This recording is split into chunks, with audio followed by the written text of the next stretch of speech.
بسم اللہ الرحمن الرحیم۔ اللہم صلی علی محمد وآل محمد وصحابہ وبارک وسلم۔ ڈاکٹر اظہر وحید صاحب کی تصنیف کتاب چہرہ سے انتخاب۔ سوال: نصیب میں تقابلی جائزہ ناجائز ہے؟ حضرت واصف علی واصف رحمۃ اللہ تعالی علیہ کے اس قول کا کیا معنی ہے؟ جواب: نصیب اسے کہتے ہیں جو تبدیل نہ ہو سکے۔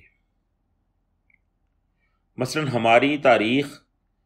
ہماری تاریخ پیدائش، ہمارے والدین، ہمارے پیدائش کی جگہ اور ہمارے جینز وغیرہ، یہ ہر شخص کا نقطہ آغاز ہے۔ اگر نقطہ آغاز متعین ہے تو لازم ہے کہ نقطہ اختتام بھی متعین ہوگا۔ کائنات کے تخلیقی نقشے میں جس طرح ستاروں اور سیاروں کے مدار متعین ہیں، اسی طرح ہمارے آغاز اور انجام بھی طے شدہ ہیں۔ ہماری کوشش انہی دو نقطوں کے درمیان ممکن ہوتی ہے۔ ہماری شعوری تکمیل انہی دو نقطوں کے درمیان مکمل ہو جاتی ہے۔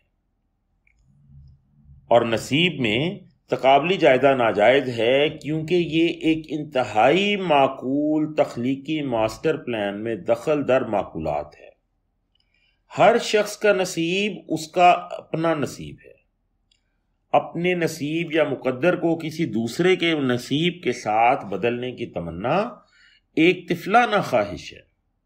اپنے مقرر شدہ نصیب کا موازنہ کسی اور نصیب کے ساتھ کرنا ایک ناپختہ شعور کی علامت ہے۔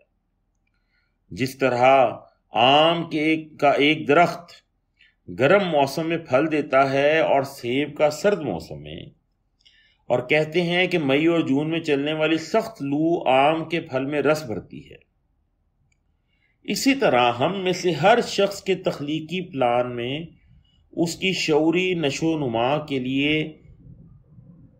جیسے بھی حالات و واقعات اور تعلقات کی ضرورت ہوتی ہے، اسے انہی حالات و واقعات اور تعلقات میں سے ایک مخصوص ترتیب سے گزارا جاتا ہے تاکہ وہ پھل پھول سکے اور دوسری مخلوقات کے لیے ثمربار ہو سکے۔ اسی ضمن میں حضرت واصف علی واصف رحمۃ اللہ تعالی علیہ کا ایک بہت خوبصورت شعر ہے: تقدیر بدل جائے تو حاصل بھی ہے تقدیر بدل جائے تو حاصل بھی ہے تقدیر، آغاز کی پیشانی پہ انجام رقم ہے۔ والسلام۔